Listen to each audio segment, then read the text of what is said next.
So real ఎస్టేట్‌ని చాలామంది కెరియర్‌గా చేసుకుంటున్నారు. మీరన్నట్టు ఫస్ట్ 6 మంత్స్ చాలా ఏమంటారు మోటివేషన్ కావచ్చు, ఇన్‌స్పిరేషన్ కావచ్చు చేస్తారు. డౌన్ ద లైన్ కొంత క్లయింట్స్‌ని తీసుకురావడంలోనో, లేకపోతే వాళ్ళని రిప్రజెంట్ చేసుకోవడంలోనో ఎక్కడో వెనకడుగు వేసి స్టాప్ చేస్తుంటారు చాలామంది. సో అటువంటి వాళ్ళకి మీరేం చెప్తారు? చాలామంది స్టెప్ బైగా అంటారు. మీకు కూడా తెలుసు. అవును. మా యూనివర్సిటీ నుంచి మేమేం చేస్తామంటే get back from set backs. So మీకు ఎక్కడైతే ఇబ్బంది జరిగిందో అక్కడి నుంచి మీరు ఏం నేర్చుకోలేదన్న విషయాన్ని చూసుకోవాలి.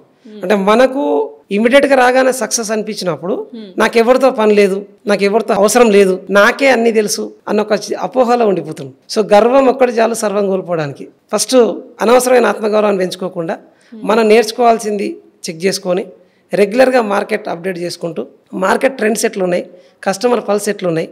సో అప్పుడు మనకు వచ్చేసి కస్టమర్ తెలియగలవాడు అయిపోయాడు, కస్టమర్ చెప్తే ఇంటలేడు అని చెప్పేసి చెప్తుంటారు. సో మీ దగ్గర కొనే శక్తి లేనప్పుడు 50 లక్షలు పెట్టి 50 లక్షల ప్రాపర్టీ మీ దగ్గర కొనడానికి వస్తున్న కస్టమర్కి మీకంటే తక్కువ తెలివి ఉండాలనుకోవడం మీ తప్పు. సక్సెస్ కావాలనుకుంటే ఫస్ట్ ఆఫ్ ఆల్ అప్డేట్ చేసుకోండి. సో బేసిక్ ఏముంటుంది, స్టార్టింగ్లో ఎవరైనా ఇనిషియల్గా ఫెయిల్ అవుతారు, తర్వాత మేబీ నేర్చుకుంటారు, అక్కడి నుంచి తర్వాత అచీవ్ అవుతారు. అచీవ్ అయిపోగానే అయిపోయింది అనుకుంటే కరెక్ట్ కాదు కదా, అక్కడి నుంచి ఎక్స్పర్ట్ కావాలి. అక్కడి నుంచి కూడా మళ్ళీ కంటిన్యూ నేర్చుకుంటే మాస్టర్ అవుతారు. సో అట్లన్నీ కూడా ఆగిపోవాల్సిన అవసరం లేదు. So success is not a journey, it is a continuation.